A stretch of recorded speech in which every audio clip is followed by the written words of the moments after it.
Okay, good afternoon, everyone. My name's Karen Graham. I'm from TAFE Queensland. I'd like to welcome you to this Digitrek session and pay my respects to the traditional owners of the land on which we're meeting today and acknowledge their elders past, present and emerging, and welcome any First Nations people joining us for this session. I'll now hand over to Osman, Dmitry and Chao from James Cook University to take you through the session. Over to you, Osman. Thank you, Karen, for the nice instruction. Let me just share my screen.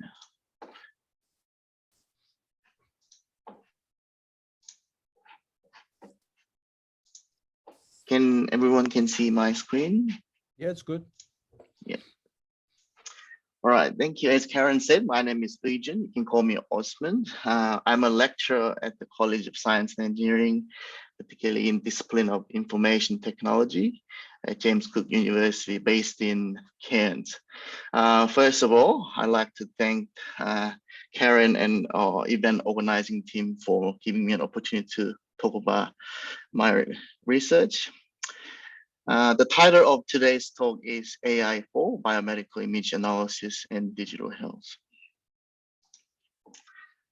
Healthcare is facing enormous challenges, especially now when the world is hit by a pandemic. We have an aging population and increasing demand on health services, as well as increasing rates of chronic diseases and ever-growing healthcare costs. We are currently spending 10% of our GDP on healthcare. With this rate, in 30 years' time, we'll be spending 30 to 50% of our GDP on healthcare, which is enormous. Luckily, digital data have been increasingly created in healthcare with annual growth of 50%, but have been difficult to make sense of large amounts of those data, particularly for physicians or clinicians who does not know how to use AI tools or computerized tools to understand those data. Artificial intelligence, AI, is the key enabler of understanding those data and the digital transformation of healthcare, aiming to better diagnose and provide better treat patients and provide better health outcomes. AI in healthcare is a very fast-growing field. Every day, there have been significant contributions. And over the past 7-8 years, there has been big research papers published in the top journals like Nature and Science, talking about how AI is impacting healthcare and transforming the overall sector. And there have many actual FDA-approved tools that are currently used in a clinical setting or in a practical setting. And in this particular images, this is about a system that automatically detects diabetic retinopathy given an eye images. Now, according to one study, the AI software-based medical image analysis tools will be worth over $2 billion by 2023. And as you can see from this figure, the rate of amount is ever growing again over the years.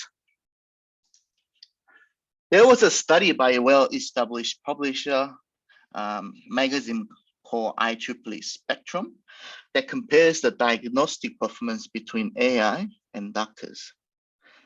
Surprisingly, AI was better at diagnosing heart attacks, strokes, and autism, as you can see from this screen.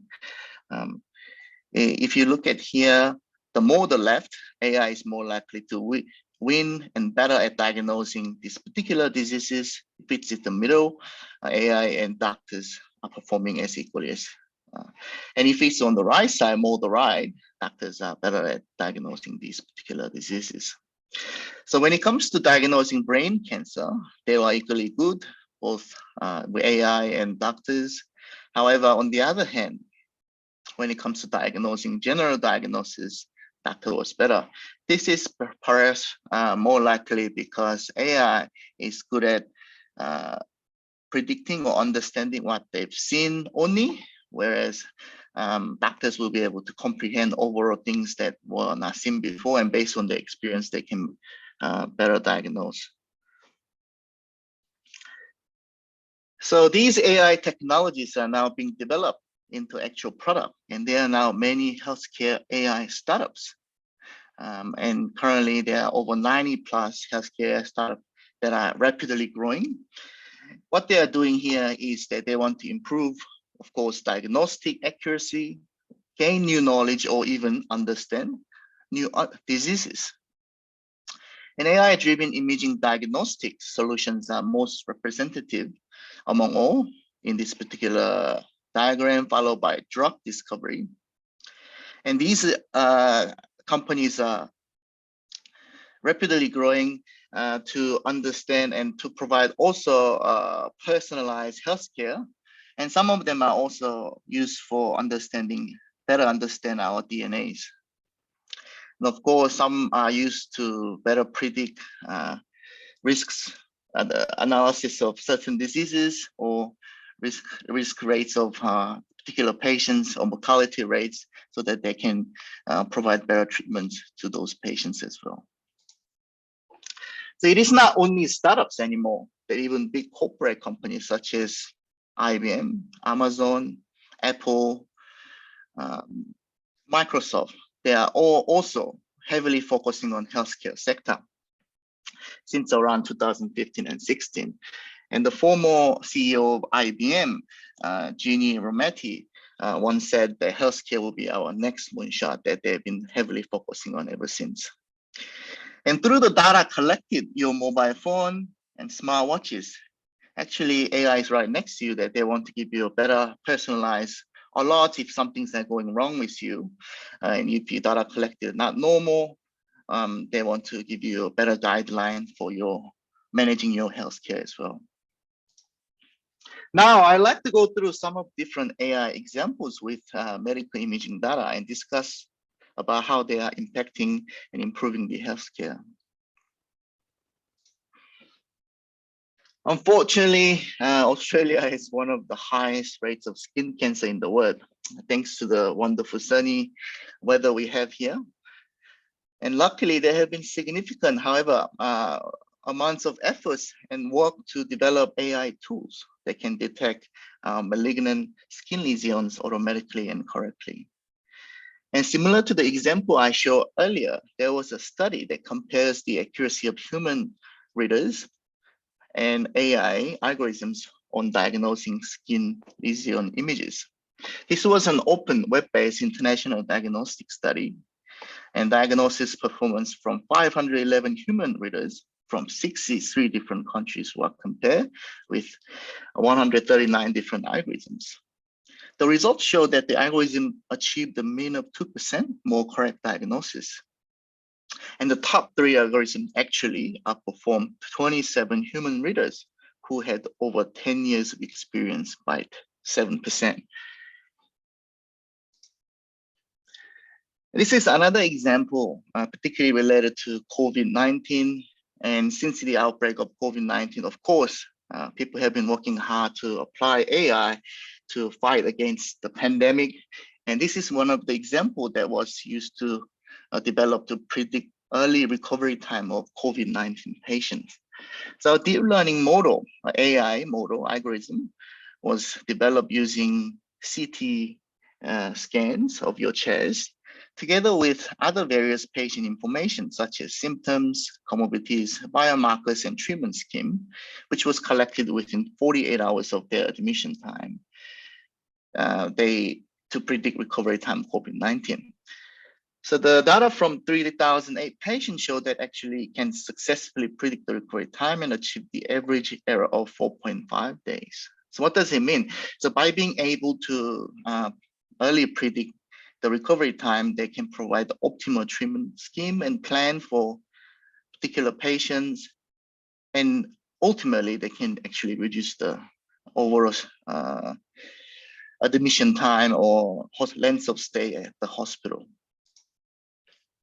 This is another example that was used to, AI was applied to detect diabetic retinopathy in retinal fundus photographs.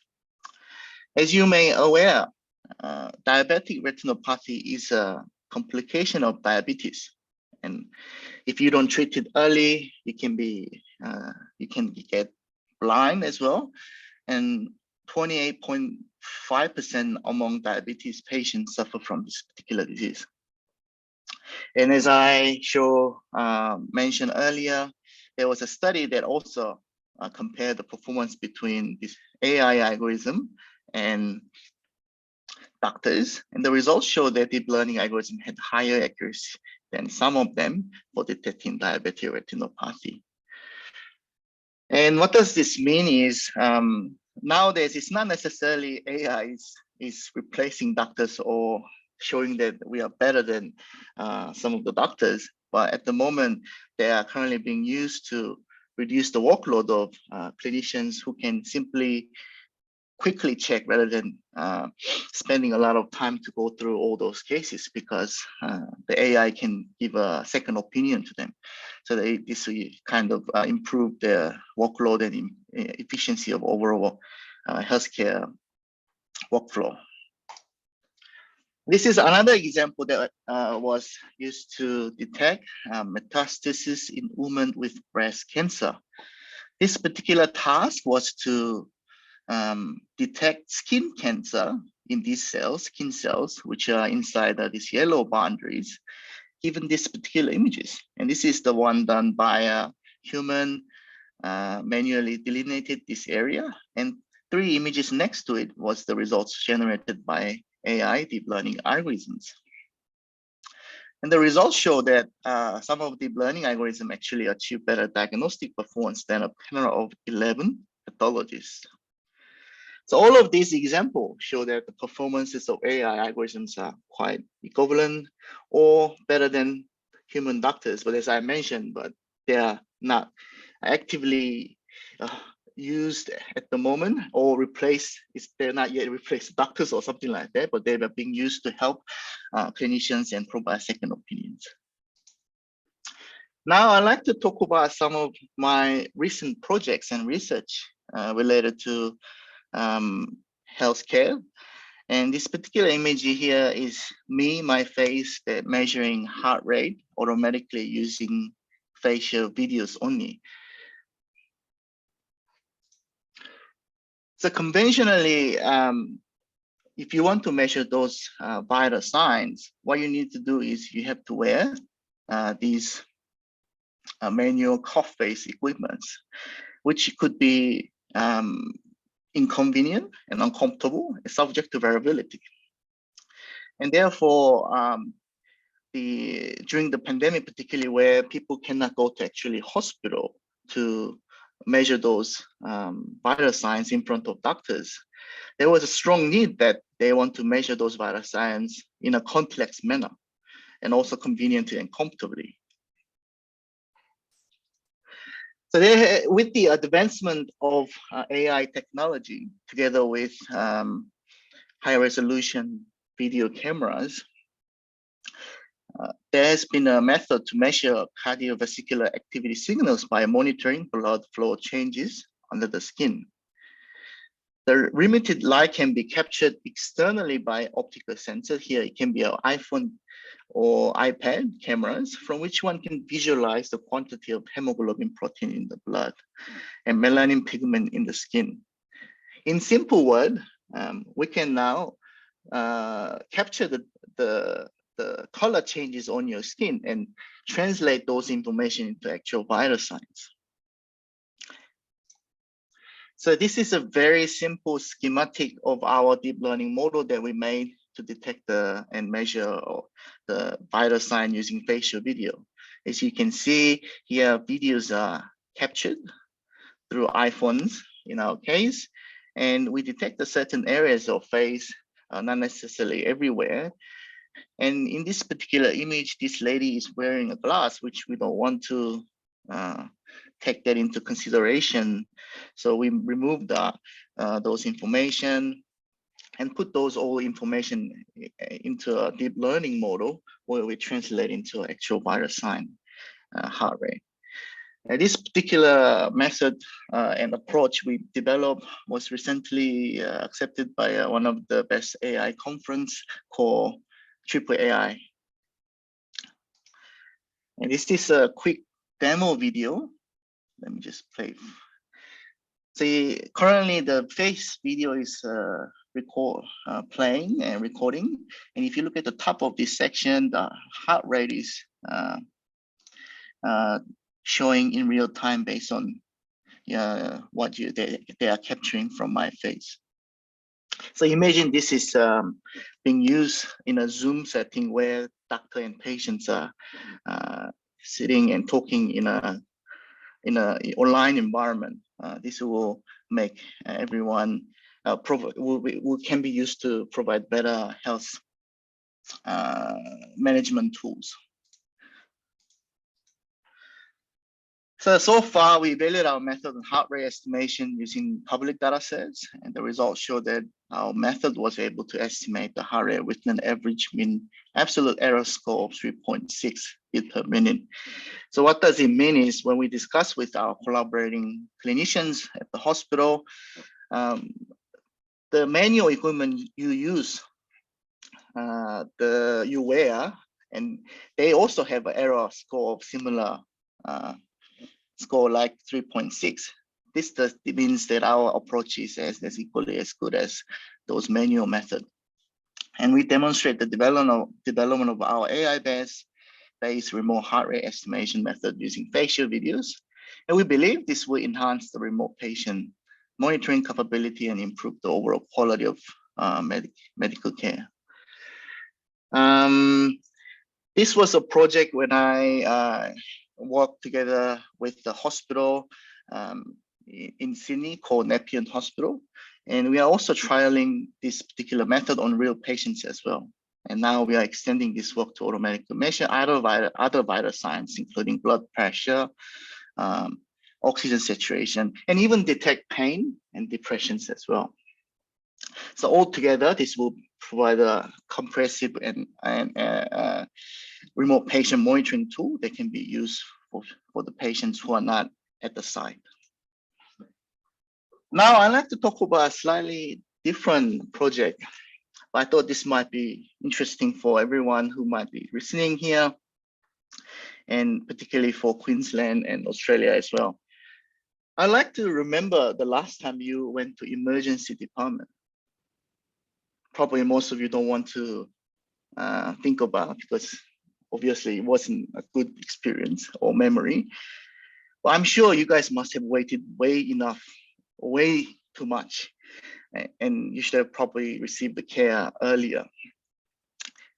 And one of the articles published actually quite occasionally from the news saying is that 1/3 of emergency patients wait too long for treatment in Queensland. And not only Queensland, in Sydney it's same, and other states of Australia are experiencing the same problem. And as you know, time is precious, and even a minute could affect the patient's outcome. Did you know, but surprisingly, a significant number of patients actually return to emergency departments, and frequently. Of course, these patients have been directly associated with ED overcrowding and longer waiting time. So while I was working together with this particular collaborating hospital, we came up with these questions. Can we identify patients who are coming frequently to ED? Why are they coming? Can we make them not coming? Is it because we don't provide a good treatment at the beginning? Are they coming back? And ultimately, of course, hospitals are spending too much on those patients, so can they save money? So we extracted the large big data, 7-8 years of hospital data, and analyzed the data using statistical analysis and AI tools. And some of the interesting findings we found was frequent presenters are more likely to be middle to late middle-aged patients. You would think that maybe elderly people are likely to come a lot, but it wasn't. It's age between 35 to 45 people are most dominant group. And there are lots of indigenous population, unfortunately. And there are people arrive by ambulance, police, or sometimes they just walk in themselves. And some people are divorced, widowed, and separated as well. And they also presented with mental and behavior related issues.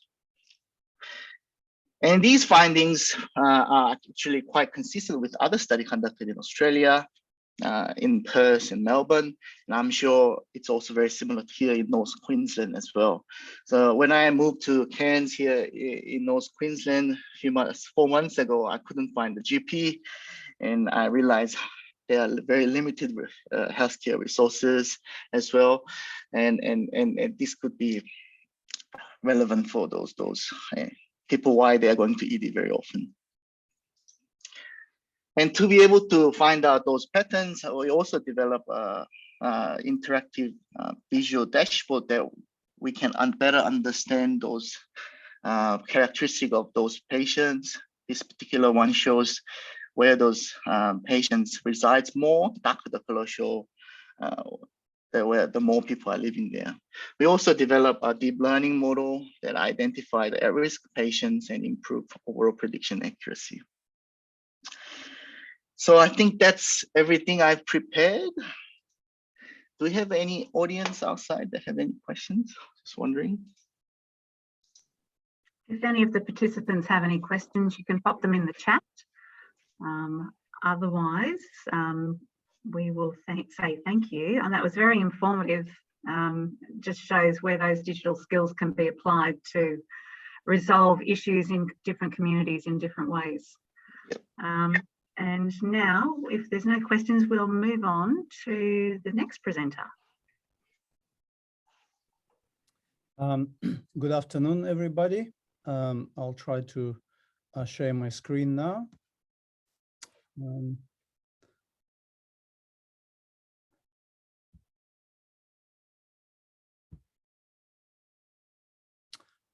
Could you see my presentation okay? Yes, we can. Yeah, good. So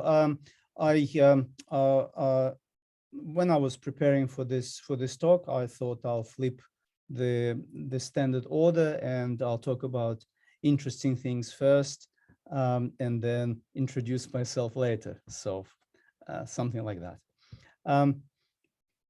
Basically, I would like to show something that is hopefully is very exciting and interesting for many people, and hopefully will encourage younger and less younger generation to study and to participate in the modern revolution, which is related to artificial intelligence, machine learning, programming, computing. All of those areas in high demand. There are plenty of jobs. There are very interesting projects that are happening around the world. I was fortunate enough to participate in this, probably one of the most exciting projects that I happened to participate in. And this was a worldwide challenge sponsored by NASA. And in this challenge, they were trying to find they were asking people to develop, or people to find interesting approaches to push the state of the art in computer vision. Specifically, they're working very hard on keeping their astronauts as safe as possible. And to keep them safe, they need to know as accurate as possible where the astronauts are inside the ship, or when they go on their spacewalks.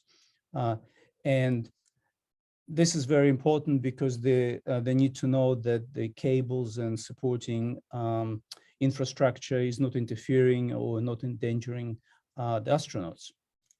So while the electronic equipment is useful and used all the time to monitor those things,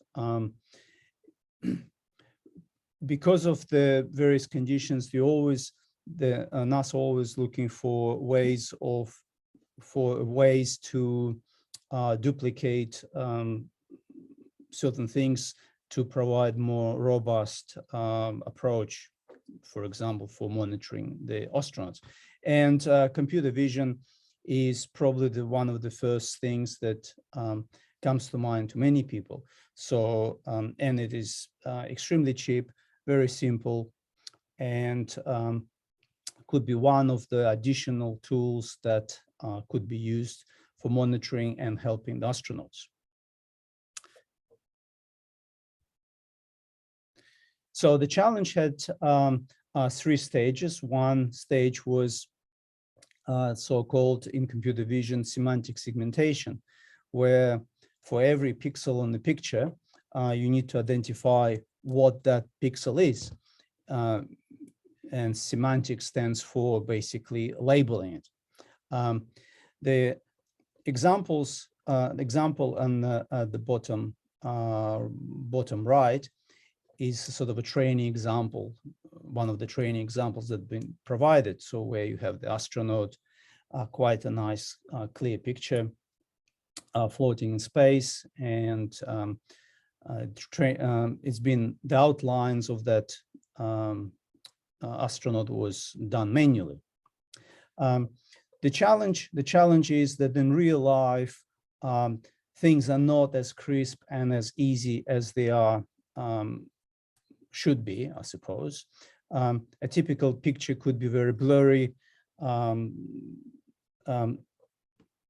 If you look at those 2 astronauts, they're quite blending in quite strongly, or with the surroundings, with the surrounding sort of the infrastructure and the spaceship or space station. So that was part of the challenge, to try to develop such a system that could work in the range of resolutions and the range of qualities, where the image could be very blurry, could be interference with all sorts of things. Another challenge that was part of this is there is a growing trend in AI and computer vision in general, where in a way, general public and pretty much everyone is getting spoiled with the successes of computer vision, and they're asking to provide, to develop models with fewer and fewer examples. For this particular challenge, there were only about 100 or 80 images being given for that.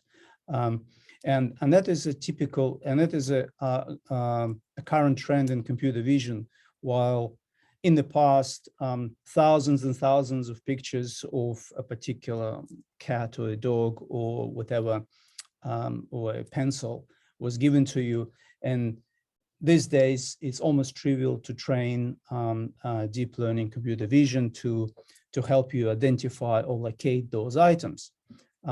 However, since the AI now is moving into many areas of industries and everyday life, there's more and more items and tasks being assigned for the computer vision to do, and therefore a few and few examples exist for various things.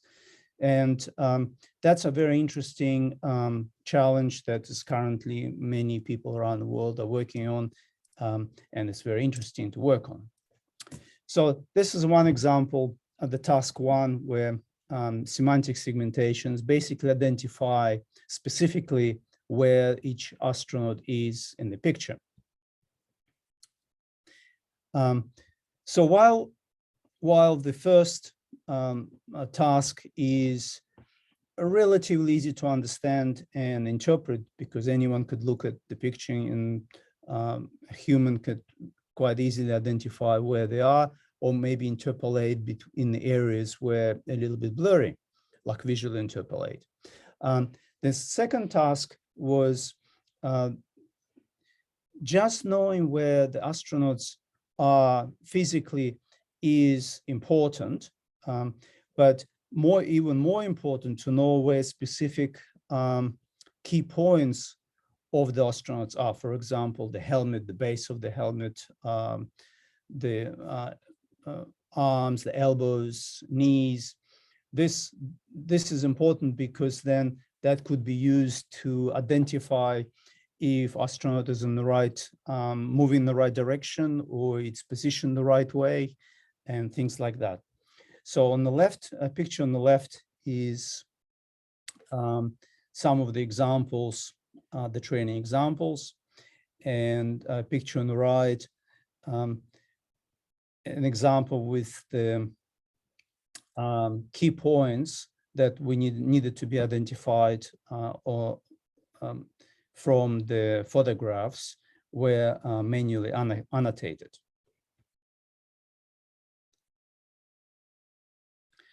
And the third part of this challenge was the most exciting and the most difficult part, which is currently the sort of the state of the art or the age of the modern knowledge. Is it's not only from the computer vision, from the photographs, we could identify where the human is, and we could try, and human observing it can identify where the points are. But can we beyond further than, can we go further than that? And in this section, the videos were given for the third task, where from the video, we should, the computer vision should be able, or that was the task, to build a model of a human, which is a three-dimensional model, which then has, plus it has the right scaling. So this way, we not only know where they are in the picture, but we know a three-dimensional position of that human in three-dimensional space. And to highlight the interesting aspect of that particular task was that the image, there's a sequence of frames, which is videos, and the annotations for where the bodies are, they are not aligned. So this is basically three-dimensional set of points that participant needed to find a way to align with the human, or the astronaut moving in the picture. Plus, a small sub-challenge is you need to understand that skeleton, the three-dimensional skeleton that's been provided as a training set, it's actually for the astronaut, but not for any other, for not any other humans in the picture.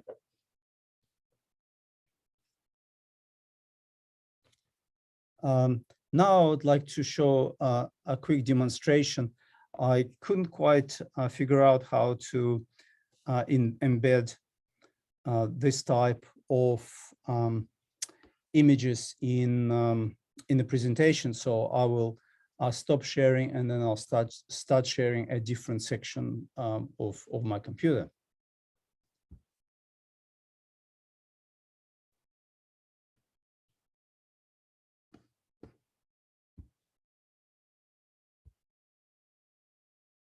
Okay, I hope you could see that. Okay, that's the actual visualization tool that participant could use to see what is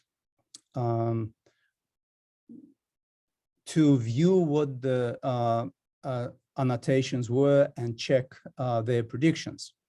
So this is an example of a quite a difficult case where it's a photograph and it's partly obscured by hardware, the cables and stuff. And the participant needed to identify where the actual astronaut is and where the key points of the body of that astronaut were. This is another example where this is the given skeleton, three-dimensional skeleton corresponding to the picture. So, and if you flick through, you could see how the skeleton, while it's not aligned, it moves consistently with the astronaut.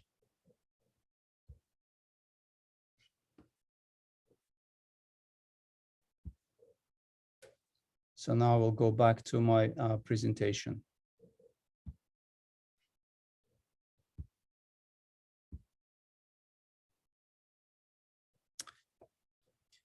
So I thought it would be interesting. This particular challenge highlights many areas of modern computer vision, AI, and machine learning in general that are very exciting, very interesting, and basically to encourage people to join a digital revolution and start learning and participating in this process. The simple question, and now my flipped order of introduction. My name is Dmitry Konovalov. I'm one of the lecturers at James Cook University, discipline of information technology. And while the exciting projects like NASA detection of spacesuits and interesting and exciting, the everyday projects are equally interesting. Particularly, I was involved in identifying individual minke whales, working with the local biologists or marine biologists, also working with marine biologists. I was involved in interesting projects dealing with identifying and classifying fish in underwater videos. So I hope that gave you an interesting overview of what's happening at JCU, particularly in computer vision.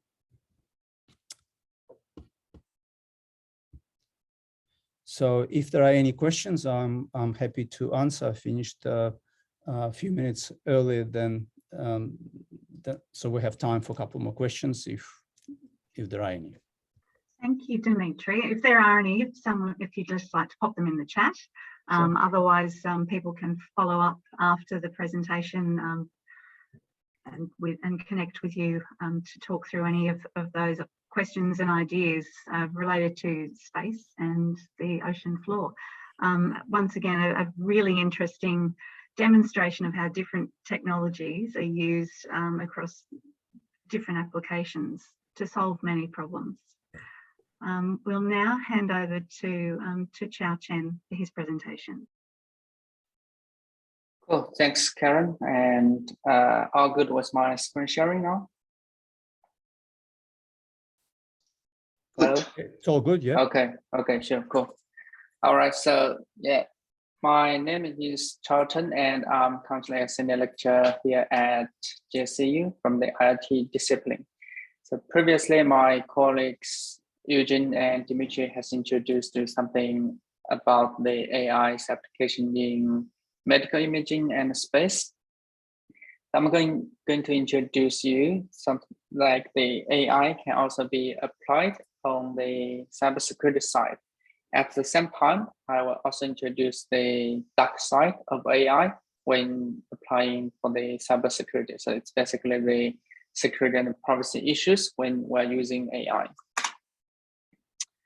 First, I'll give a brief introduction about the cybersecurity and cover AI for cybersecurity, and then the dark side of AI in cybersecurity. So cybersecurity is actually the practice of defending the various devices, such as the computer, servers, mobiles, from the malicious attacks. So for example, we have the malware, right, and phishing, password attacks. The cybersecurity is more about defend against all the types of attacks to protect our network systems. AI is actually an enabling technology in our society. So it has been utilized in many areas, such as the entertainment, real estate, retail, and as well as the medical imaging and the space, as mentioned by my colleagues before. The AI can also be applied for cybersecurity. So I'll first introduce like the methodology of apply AI for solving the cybersecurity issues, and then give 2 examples of like how AI can help with the cybersecurity. So when we apply AI in cybersecurity, there's a common methodology. So we first will do some data analysis on some sample data, and then we will define the security problem, which is known as the problem modeling. And then we're going to do the representation learning, which is to extract the features from the data and use and build up the training data, and then use the training data to customize a AI model. So the AI model can, such as detect some malicious attacks, like DDoS attack or the malware attack, or can also be used to detect the intrusion attack, or even predict the likelihood when a cyber incident will happen in the near future. And the last step of this is we'll do an evaluation to see whether the AI model is performing well, and if not, we're going to tune the model until it can be put into use in the practice. The first, like the AI can be used for the network traffic classification. So the network traffic classification is actually a technique to classify network traffic flows by their generation applications. For example, we can see from the figure here, the users use various applications and communicate with the other end, and also to watch the Netflix or using some social networking sites like the Facebook or Twitter, or like the Amazon for shopping, which is shown here. And so the traffic were generated, and it can be captured if we have a network prop here, which is hooked on the backbone. And even if the traffic is like encrypted, we can still classify it with the AI technologies. So through the classification, we can categorize the traffic into like the web browsing or social networks or video streaming or email or chatting stuff. So the network traffic classification is a fundamental element to ensure the network quality assurance, and for cybersecurity purpose, it can guarantee the voice quality and ensure the video applications with a high quality of experience. So there's a few challenges with this site. So like how to classify the traffic based on some small labeled samples, or how to identify the unknown applications if they do not appear in the training data. So we utilized the AI to solve these challenges in our work. Second example of like AI for cybersecurity is the Twitter spam detection. So Twitter spam is the unsolicited repeated actions that will negatively impact the other users with the goal to drawing users' attention to a given account, a site, product, or even an idea. So for example, this is a Pinterest spam, like it's like saying 12 pounds lighter. So it's basically attracts you to some site which may sell some weight loss products. So in this piece of work, we've done a lot of stuff, such as like first is the spam collection and the labeling. So we collect around 600 million tweets during a 2-week period. And we applied the Trend Micro's web reputation system to identify the spam tweets. And then we totally identified more than 30 million spam out of the total tweets, which accounts for like nearly 6% of the platform. So we utilize some algorithm, which is the bipartite clicks, to identify the distinct groups of the spam. So finally, we've got some 17 groups of spam which have different descriptions such as edu spam, which is like helping students to do their assignments, and the correct software, which is to publish some correct software, and even for like the games, computer spam. So they are using different content to attract the social network users. We further identified, right, the spammers, they have some particular behavior. So this one we name it as the spammers coordinated behavior. So in this, the spammers work together to do the spamming activities to avoid being detected by the automatic system. So for example, here we have the spam group A. So there's a data loss period here. So if we do not take consideration of this period, we can see spam group A is sending spam until here, right? And then a new group starts to send the spam again, which is this one's group C. And when group C stops, this group starting to send the spam again, which is the group E. And the same happens with this, with this group. So group B and group J. In addition, right, the spammers, they also use some finite state machine-based template to generate more spam tweets, which will have different content to further being detected. So then we come to the dark side of AI in cybersecurity. Actually, AI opens a new attack surface of the software systems. So previously, the developer write the code, and if there's some vulnerability or bug within the code, the attacker can exploit the vulnerability to attack the software system.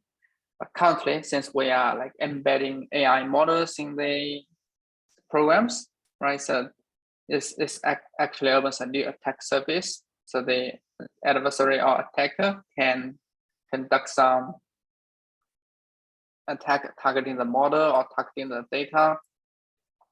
And even they can generate adversary examples to fool the system. So the second category is the AI can be used as a weapon to launch attacks as well, so which I will introduce later. So first, for the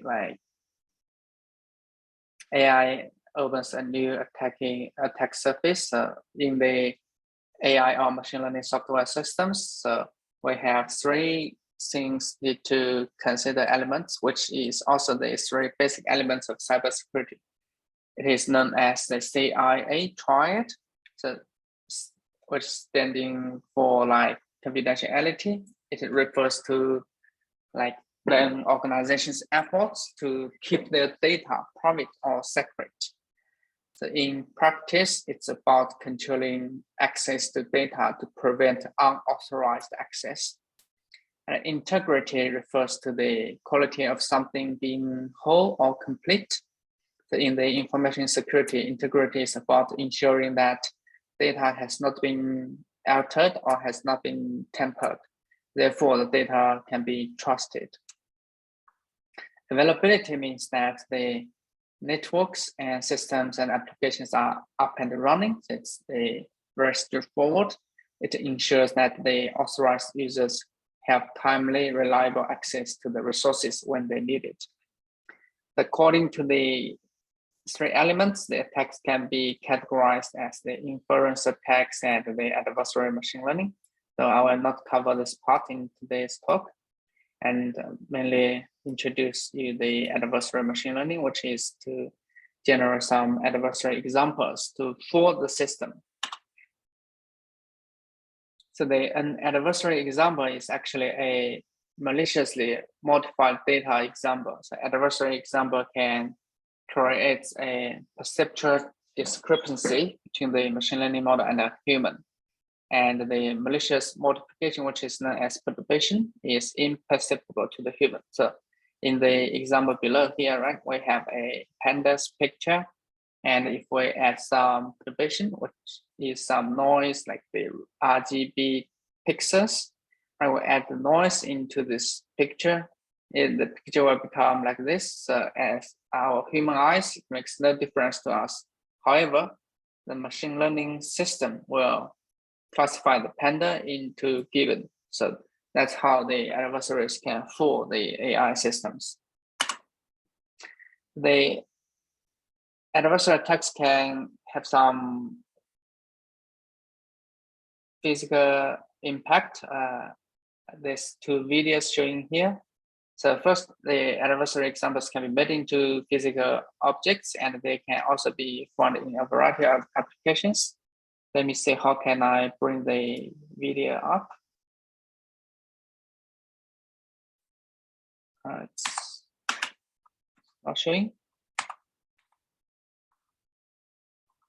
Yeah, I have two videos to show the impact of the text. Let me.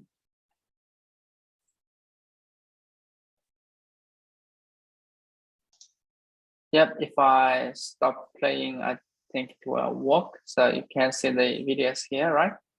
So for the first video, that it's a turtle. After we have done some perturbations on this, right, it will be classified as a rifle instead. So originally it's a turtle here, and it's classified as turtle. We can see the classification results on the right bottom, but if we done the perturbation, same here, it will be classified as rifle. And for the example here on the right, there's an object recognition system, right? It can recognize a person or a chair and objects in the room. However, you can see the right guy here, he has some picture pasted stick on his shirt. The system cannot see him at all. The system can recognize the chair, the person, but cannot recognize him. So if he pass the picture to the other person, you'll have to hide this person again. So this is showing the impact of adversary attacks, and I have another video as well, which is more dangerous. So in the self-driving cars, so we have some object recognition system to help the car, which is the eyes of the car, to recognize the signs, right? But with the perturbations stick on the traffic signs, here the system will not recognize this sign anymore. So even if we have stop sign here, right, we have a stop sign here on the right, it will be some dangerous for the car. The car will hit the door, right? So let me go back to the slides. So this has shown our the impact of the adversary example attacks. The second is the attackers can also use AI as a weapon to attack some systems. So in this work, right, we have summarized the steps of the attacker to utilize AI to hack the system. So first, the attacker will do some reconnaissance, right, from the provided interface. So the attacker has access to the system as normal users, and then attacker will design some inputs to collect the data. And after they collected the required accessible data, they can build up some training set and train an AI attacking model, and the attack model can be used to steal some control information such as the password attacks. So in password attacks, the attackers can collect the password files from the internet and use the password file to train a model, and which can be used to infer a user's model much quicker than the brute force attacks. So in this example, in this work, we're actually attacking the PBG-based biometric authentication, which is using AI as well. So Osman, my colleague, has shown you before, the PBG can be used for telehealth. So it can be used to get the heart rate. In addition, PBG can also be used for biometric authentication. So in this work, our motivation is that the PPG or ECG signals, they can be used for biometric authentication systems, and these signals are more convenient to measure, as Osman showed you before. It can be captured through a camera. However, there's some threat, right? The leaked PPG signals can help the adversaries compromise the biometric authentication system, and the advent of the RPPG signal will enable the adversary to get the PPG signal through the restoration. So motivated by this, we proposed a CKR attack, which is a spoofing attack that uses the waveforms of RPPG signals extracted from the video clips to fool the PPG-based biometric authentication. So the attack flow is showing here. So normally, we first get the face video of the target user and extract the RPPG signals and restore the RPPG signal to PPG signal by using our restoration model, and then use the restored the signals to hack into the system.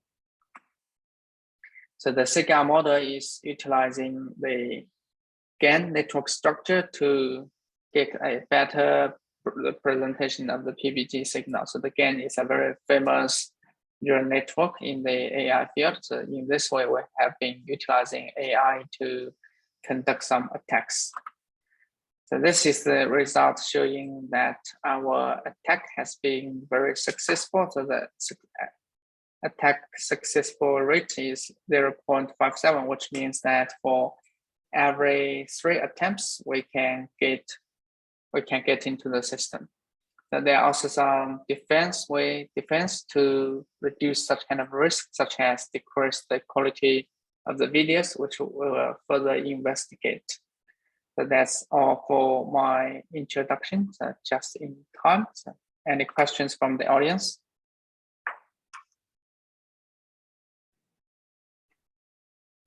Thanks, Chao. Just so interesting where AI is used and how it's, the good and the bad in that presentation there. But yeah, overall, just amazing where your research has taken you all and the technology that you're using to impact so many areas of our daily lives. I don't believe we have any questions for this presentation, but as I said, this will be a recording that I'll then pass on to you all to use as a resource. So if you've got any final comments you'd like to add, please feel free to jump in or let me know and I'll stop the recording. All good from my side. Yeah. All good? Good. Okay. Thank you. All right. Well, I'll stop the recording now.